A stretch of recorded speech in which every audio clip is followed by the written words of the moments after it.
Thank you for staying. This is officially known as the graveyard shift. It's fantastic.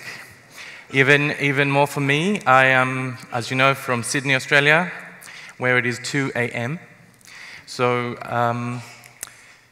time travel does have its shortcomings, and one of them is that I'm not feeling my brightest, so you'll have to bear with me. So, why don't people follow the rules? I was going to talk to you. I've changed my presentation about 3 times in my head. So the one that I settled on is trying to share with you a number of concepts, a number of ideas, a number of ways of thinking. Some of them come from DuPont, some of them come from psychology, and some come from both. So we're going to talk a little bit about behavior-based safety, because even after 30 years of us trying to implement behavior-based safety systems, there's still a lot of misunderstanding about what this is and how to best make it work.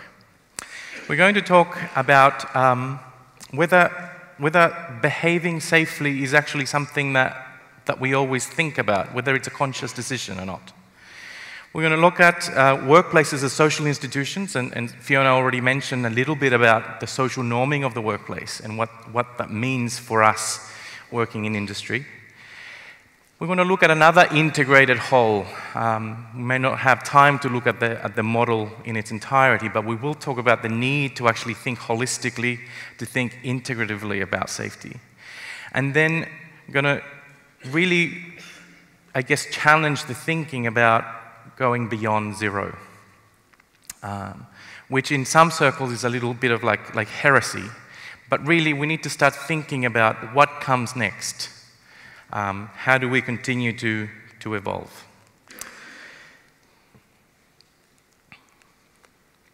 So, why don't people follow the rules?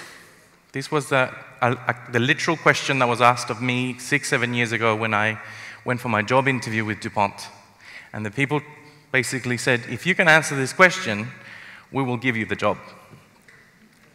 And I rambled for about 20 minutes. And at the end of that, they said, okay, well, I think you can have the job. But that sort of made me go on a discovery journey of, okay, what is the answer to this question? Why don't people follow the rules? And what I discovered is that this is a really difficult, complex question that doesn't have a single answer. But I'm going to try to give you some of the elements of that answer that make up this kind of holistic view of safety.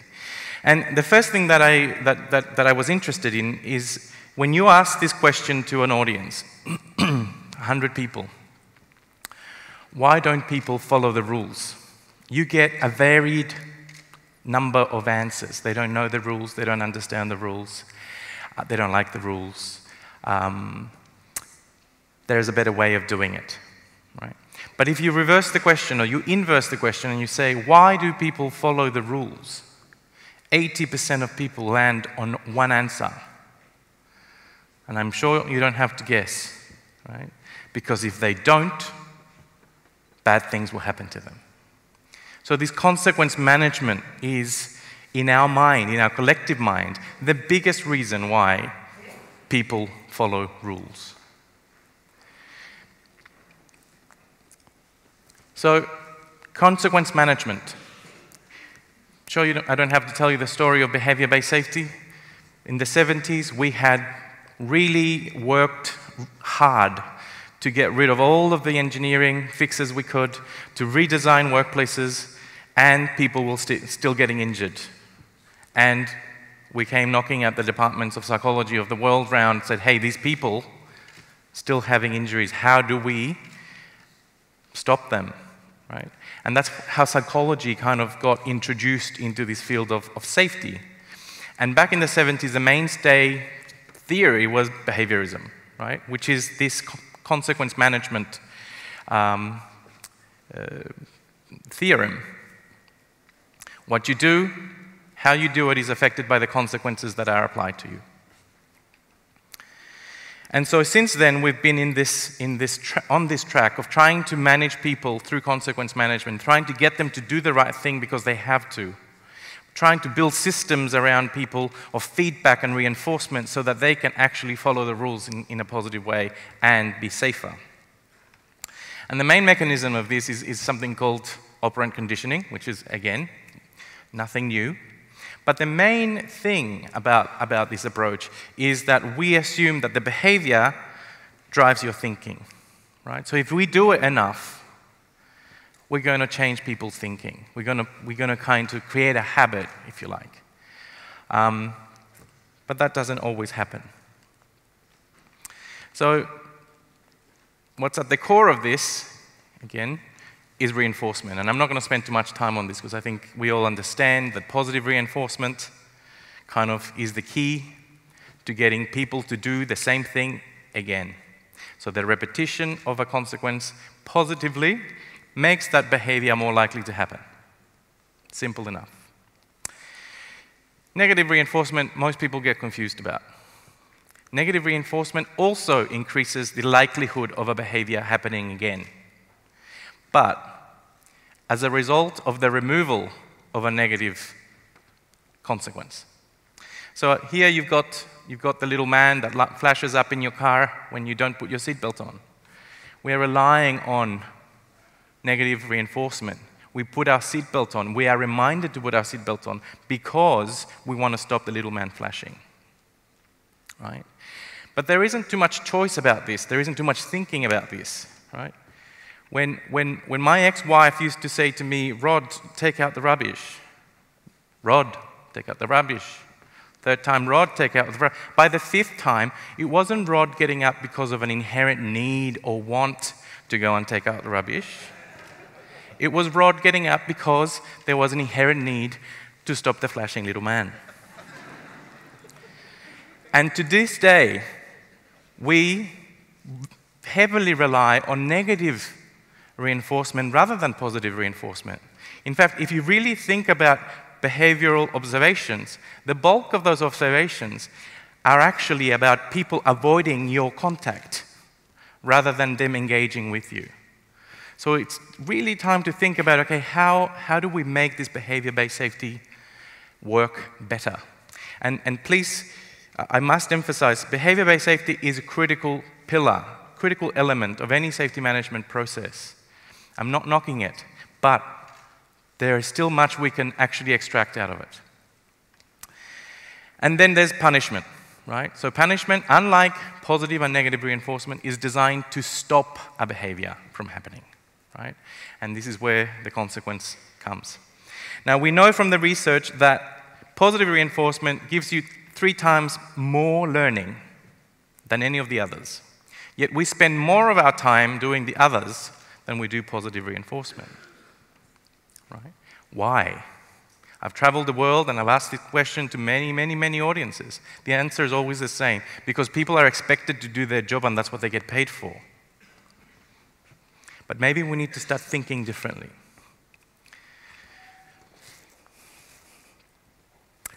Behavior-based safety programs drive behavior through an externalized process, consequences.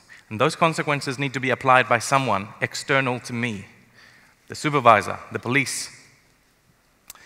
It largely bypasses personal choice. You cannot do it because you have to do it, because you want to avoid a consequence, right?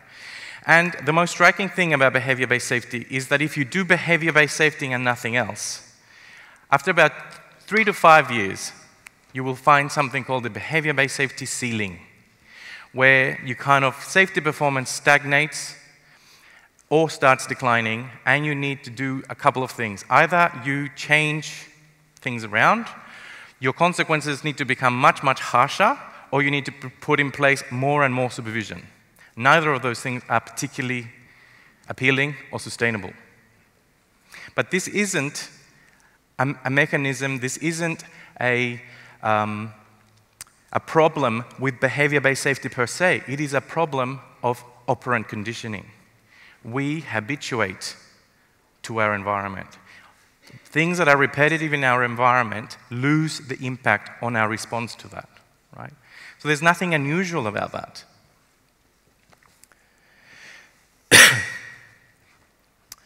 So this is where I thought I'd be a bit controversial and throw this concept that consequence management and this idea of preventing injuries so that the goal is zero and zero alone could be part of the reason why not very many organizations around the world have been able to reach zero and stay there. So the Babylonians, about 4,000 years ago, decided that zero existed. That zero was a place in a scale between the minus side and the positive side.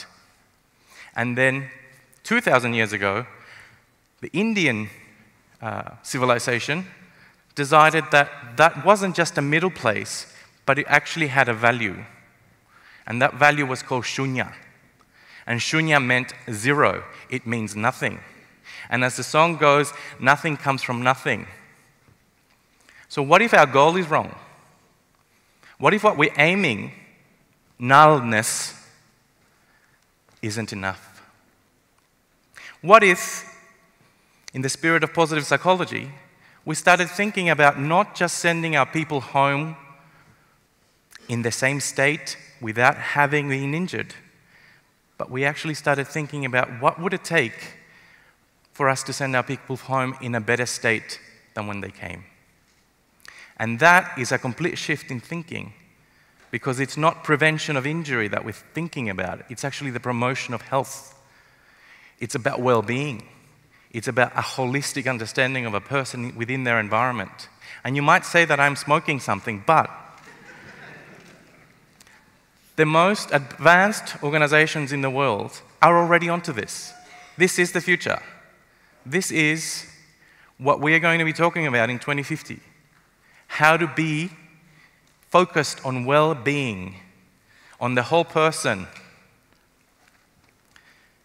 And dare I say it, I had a whole argument yesterday with Fiona Murphy about whether the word happiness belonged in this slide. So I'm saying it, happiness. We need to focus on that. Happy people make good employees. They make productive employees.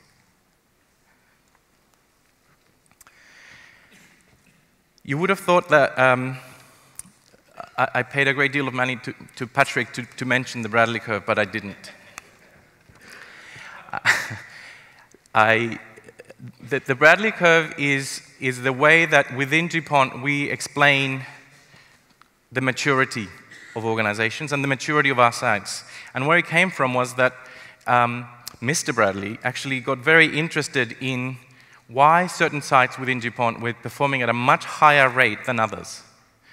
And he basically plotted and adapted this model to think about what are the characteristics of the different types of culture that he came across. And obviously you have the reactive culture. This is where the forklift is coming at you and you literally jump out of the way. You have the dependent culture, which is the culture where you have a heavy presence of supervision that keeps those behavioral consequences alive and keeps administering those consequences, right? Then you have the independent culture, which is where people have actually thought about the value and the meaning of being safe, where they look after themselves. And then you have the interdependent culture, where you have this kind of brotherhood of people looking after each other, working together, right? It's a way of collaborating, a way of making sure that everybody's safe.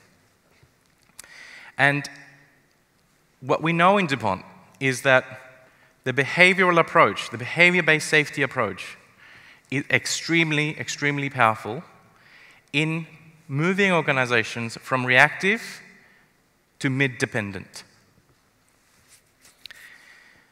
And when you look at what's underneath there, you probably can't read it. There's things there like management commitment, and employment is a condition of employment. So, safety is a condition of employment.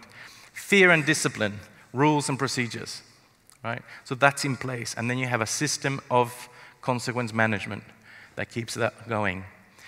But when you look at the independent description, there are things that are there that are actually quite fascinating. There are things like personal knowledge, commitment. This word commitment we've heard a lot about today. Internalization, value, personal value, right?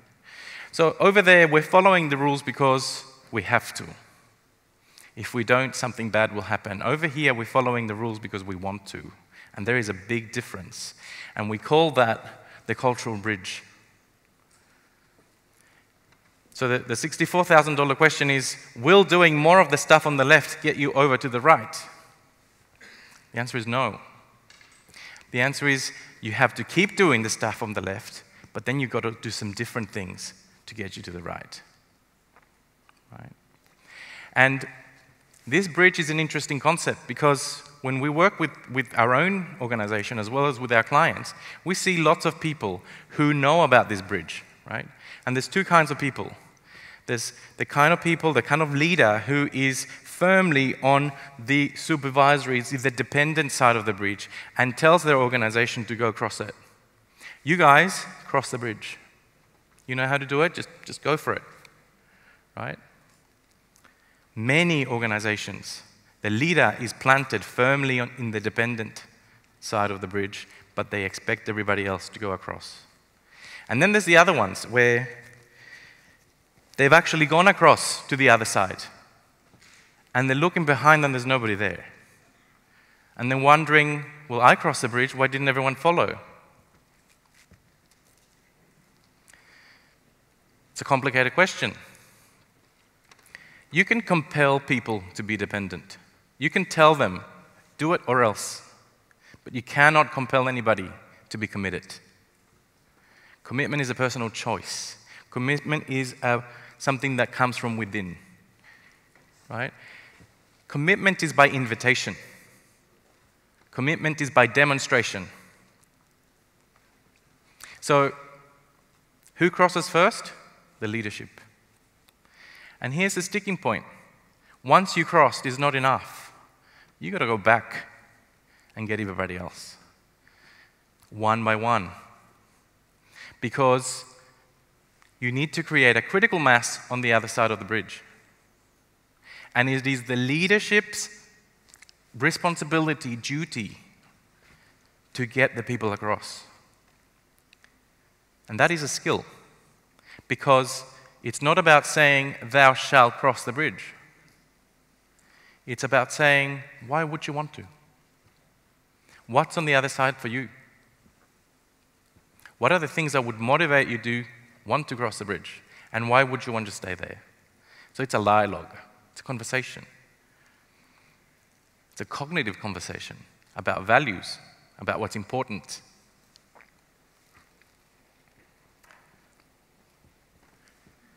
We have to invite people across. And the way that you invite one person might be very different to the way that you invite someone else. It's very individual. And that is difficult to imagine for people who think that you can just blow the whistle and tell everybody to run across. Because it takes time.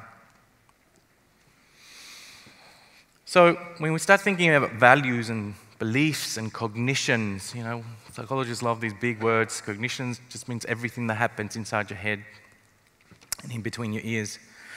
Do we always decide to be safe?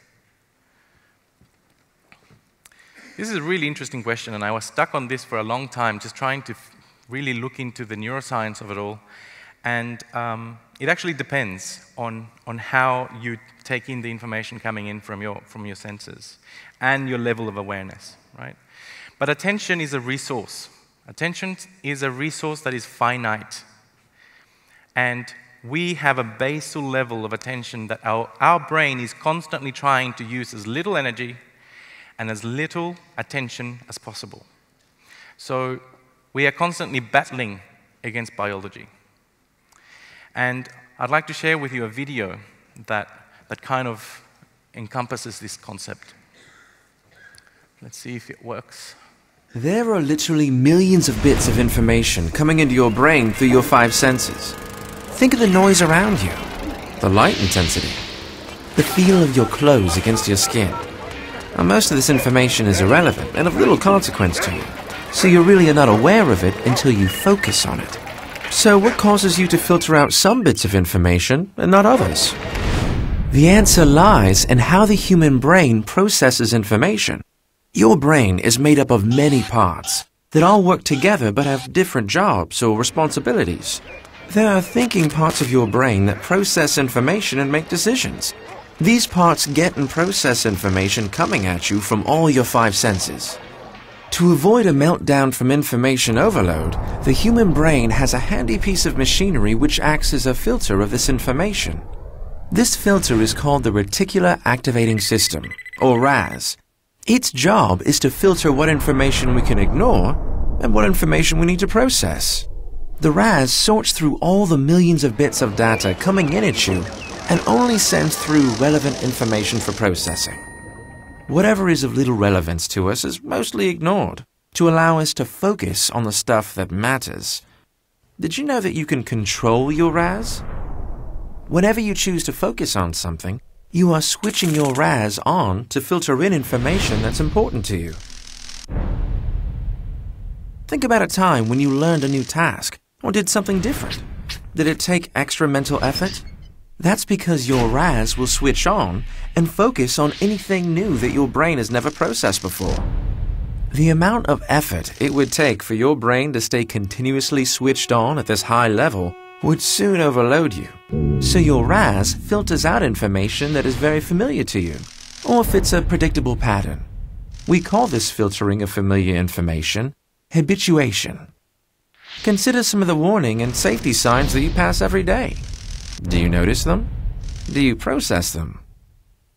By now, you can see the importance of the RAS in protecting you, your coworkers, and your family. Your RAS acts as your filter based on what you are already very familiar with, what is new, and especially what is important to you. So, what are you switched on to?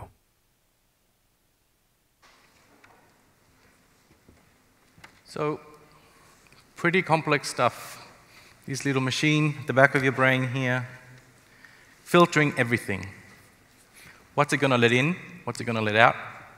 Everything goes in, but what is going to get processed? And to prove to you that you actually have a reticular activating system in your brain, I would like you to allow yourself to look and scan this whole room for everything that is orange. So if you actually move your eyes around the room and start looking for everything that is orange, you'll find out all of a sudden that there's a heap of orange in this room, and now you cannot stop scanning. That is your RAS in action. Now imagine what happens when your RAS starts scanning, not for orange, but for hazards. Then you have something called situational awareness, which is critical if we're really serious about getting a hold of improving safety. So this reticular activating system is constantly trying to modulate your attention. And its main job is to keep stuff out rather than in. When you get dressed in the morning, you feel your clothes on your body for 25 seconds, and then the reticular activating system turns that feeling off until I've just mentioned it. There is a pressure in your shoes that you didn't realize was there until I mentioned it. There is a pressure in your lower back as you sit there, and it's actually quite sore after so many hours that is there that wasn't there a minute ago. Why? Because you have this piece of machinery making sure that you ignore this information that isn't actually terribly useful right at this moment. But what is the main filter? Is it important to me? Right? Which links back to values. Is it valuable? If safety is valuable, I will see it. I will see the hazards. If production is valuable, I will see it. So sometimes we say something is more important than something else. But people, their reticular activating system, know what you mean.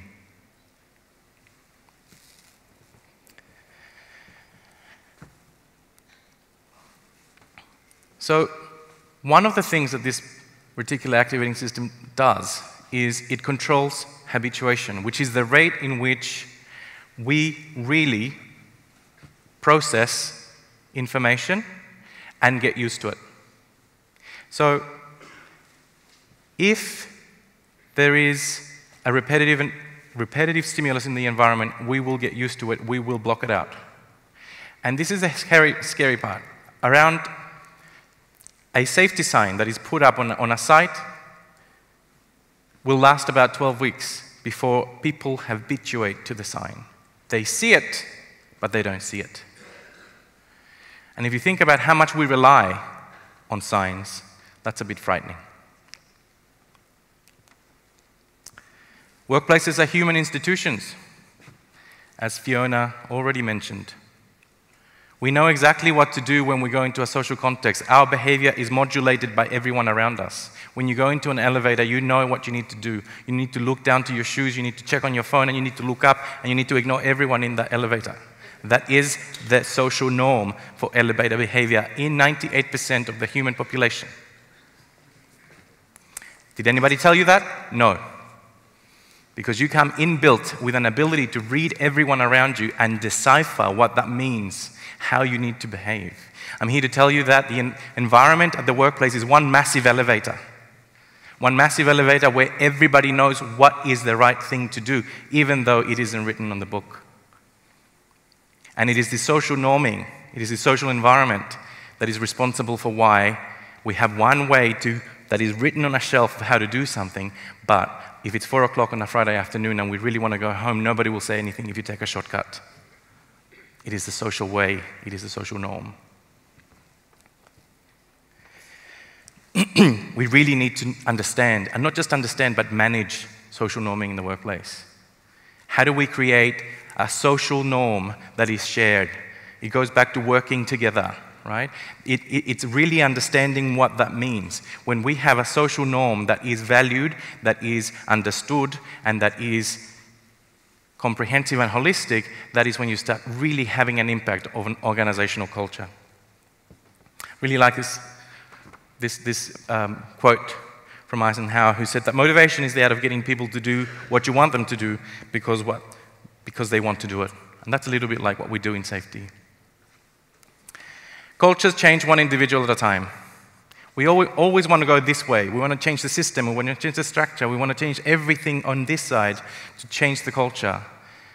But cultures change one person at a time, and we really need to understand what that actually means. It's one person over the bridge at a time. And safety improvement is a change process. We also ignore this fact. And who changes? People change. Which is why you've got 3 psychologists talking to you this afternoon. And who wants to change? No one. Because change is difficult. Change is an active state. It's not a passive state. So it takes more than sending an email saying we will change. It takes more than delivering a speech and saying this will be the future. We need to really understand the process of change and how it comes about and how to engage people with it. This is our version of an integrated model. My first year lecturer in psychology said to me, all models are wrong, but some are useful. I'm not going to go through it because I think there is enough understanding. The main concept that I think everyone is trying to deliver here is that safety is a combination of things, not a single thing or not 2 or 3 things. It's multifactorial and it's complex. So, just wanted to leave you with really a provocation that there is much to learn still from psychology in terms of how we can make an impact on how people behave, on what people do. And I think that the future really is going beyond Junya, thinking about what that means, thinking about how we can make it happen. And we have much to learn from positive psychology. Thank you very much.